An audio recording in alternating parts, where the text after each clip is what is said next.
We have another locals report for this week. We built the deck together on stream on Tuesday. We decided to build Orcus Sky Striker after Ben got second with it at the Berlin Regional a couple weeks ago. I wanted to try the deck. I did win locals. However, before you start coping, I want to say the deck did not feel as good as some other decks that I've played in the last couple weeks. Like, for example, Lightsworn Runic felt better, and I think even Paleo felt better. I do want to go over it on stream together and show you what exactly I played, and I also don't want to go into it too deep because the list is not that much different from the one that Ben played at the regional, and rather talk about my experience and why I think the deck didn't feel as good even though I won. This time around, sadly, only was 8 people, so it was only 3 rounds. I played against Crystal Beasts, I played against Infernoble, that was actually kind of scary, and I played against Black Wings, my all-time favorite. So a little bit more rogue heavy locals this week, which was also the reason why I was able to go undefeated with the deck. May I ask where your locals are located? That's another thing, because they've just started doing locals and I wanted to give them a shout out. They are located in a small town called Grünberg, which is in Hessen, Germany. We have locals every Tuesday and every Saturday, and the store is called Entshop, ENTSHOP. If you are from the area, feel free to check them out and give us a visit. This is not a sponsored cooperation or anything. I'm just playing the locals for fun, and I would love to see them grow. If you go there, there's a high chance that I'll also be there, so maybe that's a reason to check it out for you. Anyways, the core for the Orcus package is relatively self-explanatory. I decided to play 2 Orcus Nightmare alongside the 3 Gears to the 3 Harp Horror and 2 Symbol Skeletons. I'm not sure if you need 2 Symbol Skeletons, but I'm not gonna lie, I struggled with the resource game in this deck sometimes. Like, I remembered Orcus, for the time, it had like great explosive turns and great follow-up at the same time. That was kind of like Orcus' thing. However, playing the deck in the tournament, I felt like both of those things felt super fair for modern standards. The explosiveness of the deck was kind of limited to, well, I was ending on Galatea Babel Masquerena with like a skeleton in the graveyard to revive a Dingirsu. Not the most insane in terms of like the disruption, and in terms of follow-up, it also wasn't completely crazy, which, to be fair, made the deck, in my opinion, like a perfect fit for playing against some rogue decks at locals and having some fun with it. For example, I played against Infernoble, and one of their openings, they ended on a spell trap negate, a monster negate with the Gearfried, and they could like equip 1 card from the graveyard to pop 1 card. So like a spell trap negate, a monster negate, and a pop. I won that game, but I struggled to get through that with like full gas, no break Orcus. I sat there, I was like, dude, with other decks, you break this so easily, but with this one, it was more of a challenge. Anyways, Armageddonite and Grepher were also here. I was playing a Rhoda next to it just to have the choice between which ones. Armageddonite is now semi-limited, and you could play 2. I thought it was enough normal summons as is with the 3 Gearsus, because now the rest of the deck, all of this, not trap cards this time, it was all spells, because it was all gas, no breaks, power spell, Sky Striker Orcus, which was the most fun part of it. A Sky Striker package with a Widow Anchor, a Hornet Drones, and a Shark Cannon with 3 engages. I ran out of search targets for engage way too often for my liking. Because this deck plays so much draw power, I was drawing into too many of these too often. The easiest solution for that would be to play more Widow Anchors, which I would consider moving forward. And then for the draw spells to load up your graveyard and all that kind of stuff was 3 Orchestrated Returns, 3 Upstart Goblins, 3 Allure of Darkness, and I guess 2 Triple Tactics Talents. Because I'm playing so much draw power, I felt like it was good to not play 3 talents. I do still think that was correct, because in a deck like this one, because it's been a while since I've played a deck with like Upstarts and Allure and all that kind of stuff, I kind of forgot how quickly you run through your deck sometimes. That really makes playing cards that are once per turn more risky than usual, right? Because usually it's like, okay, card is good, you just play 3. When you draw so many cards, it really hurts that you draw these cards in multiples. Like Orchestrated Return, for example, is a really good card to help you set up, so you might still want to play 3, but I drew multiple Orchestrated Returns very, very frequently.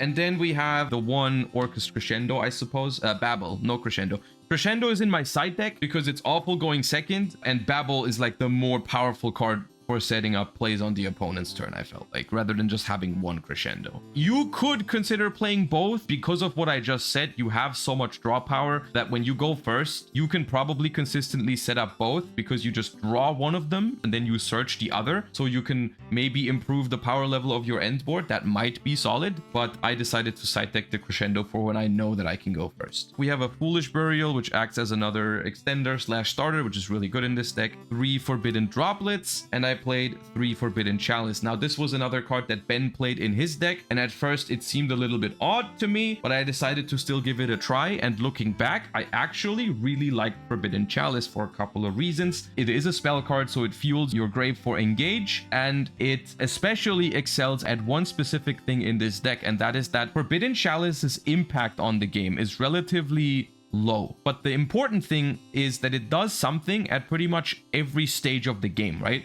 If I draw Forbidden Chalice going first, it's a fine card to set and interrupt my opponent. Basically functions like an imperm going first. Going second, I can start by just negating the most annoying thing on their board, and it puts a spell card in my graveyard. If I draw Forbidden Chalice with engage mid combo or with allure, with upstart, with talents after I've played into their board, it still does something to their board. Or if I've already broken their board, I can set it and protect my board on their turn, right? And so I think the value of Forbidden Chalice is not that its impact is insane, but rather that it does something pretty much whenever you see it, and I kind of valued that in a deck that draws so many cards. That was neat. And then there was one Called by the Grave, which was the last card. Ash Blossom hurts this deck a lot, specifically Heart Horror. It's the most annoying when it gets ashed, but also Droll Lockbird is a massive issue for this deck, obviously, because you do a lot of drawing. That's the main deck. It's 40 cards, it's all gas, no breaks. It's very fun. Really reminds me of those 2019 TOS format times. Honestly, consistency wise, no complaints. Literally the only complaint is that Orchest in general feels a little outdated, a little too fair in terms of what it does. It's not really the most explosive, but it also doesn't have as good of a grind game as some of the modern decks, right? Like what it was basically known for back in the day is not really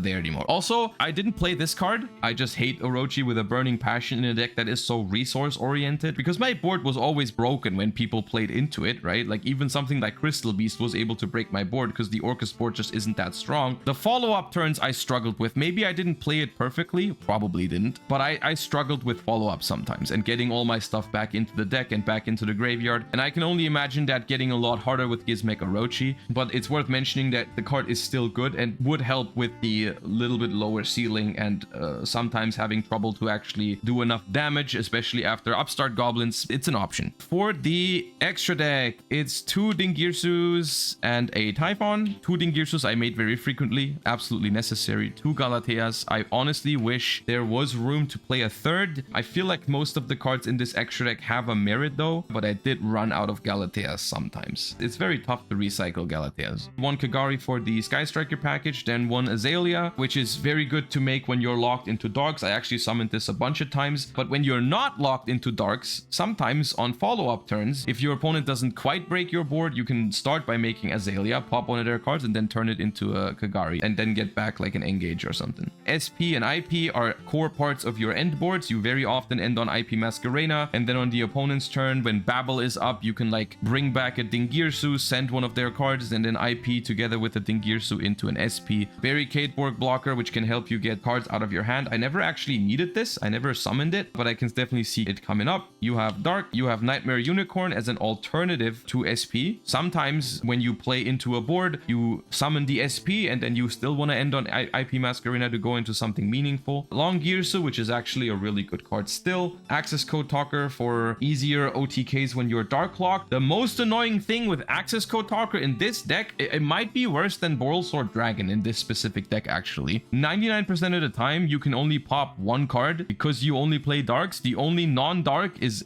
Kagari. So if you start with Engage before you get Dark Locked, you can pop 2. I was actually bothered by this. Like it felt like it was the most natural inclusion for like an OTK machine. Multiple times I looked at my opponent's board. It was a bunch of bodies. I couldn't send all of them away, so Access Code wasn't actually able to provide enough damage. And then the last card was Zeroboros, which I also never summoned. The logic behind Zeroboros, this is something that Ben also played. Sometimes when you summon IP Masquerena, it doesn't feel like going into SP is going to cut it. So you have the option to just let your opponent cook for a little bit, and then you go for a big Zeroboros. You have Babble up, and then you can banish Harpora from the graveyard or Skeleton from the graveyard to summon into the zone where the Zeroboros points to and banish everything, basically. Never happened, but I can see this one coming up. Typhon seems cuttable, but it was good. Access Code seems replaceable. This could be replaced, and Barricade Board Blocker could also be replaced. Everything else I really like. And then for the side deck, I played Ash. That's kind of like my go-to cards for locals, because at my locals, they play a decent amount of Branded and Labyrinth, at least in the last couple weeks, so I wanted to have a card for that in the side deck. I played Ghost Ogre, which is mainly here because I wanted something for Tenpai. Now, Ghost Ogre is not the best card against Tenpai,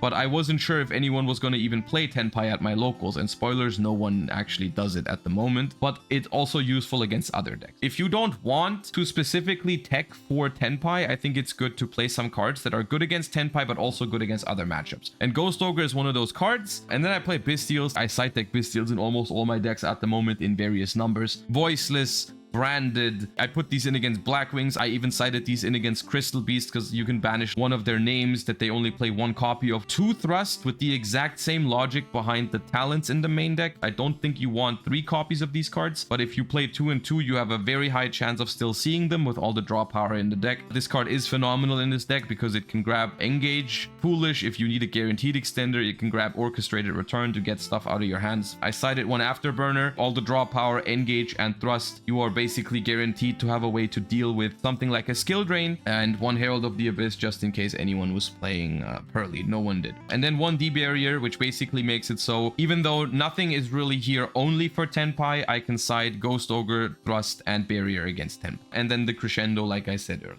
I want to use these local segments not as much as getting you guys hyped on a certain deck. Like, only because I played Orcust Sky Striker at locals and I won the locals does not mean this is actually like a top tier meta deck. I don't believe it is, but I really like to use these locals videos as like a way to give you guys my first impression of a deck that I haven't played yet, or maybe haven't played in a long time. Because very often when I give you guys my, I don't know, tier lists or opinions on decks, right, I don't have the time to play every single deck. But now that I have locals, I at least have the time to play some of the decks to at least some degree. And even though I'm playing small locals with them, it still helps me get an impression of how the deck functions in modern Yu-Gi-Oh! And I like to share that. My impression of this deck is that it's very, very fun and can probably be played better than what I did. I don't think it's gonna make the jump into a high tier competitive environment anytime soon though, without further support. It seems like it would end up being a very rogue-ish pick for the upcoming format. Highly recommend the deck if you're looking for a grindy yet explosive